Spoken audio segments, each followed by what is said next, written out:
Time check, 6:35.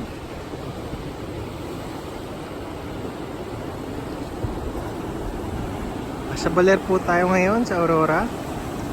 Ang ganda ng alon.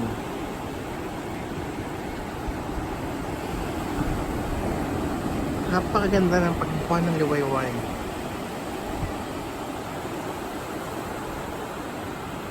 Hindi ako makalangoy kasi wala akong mapag-iwanan ng cellphone ko. Pero okay lang.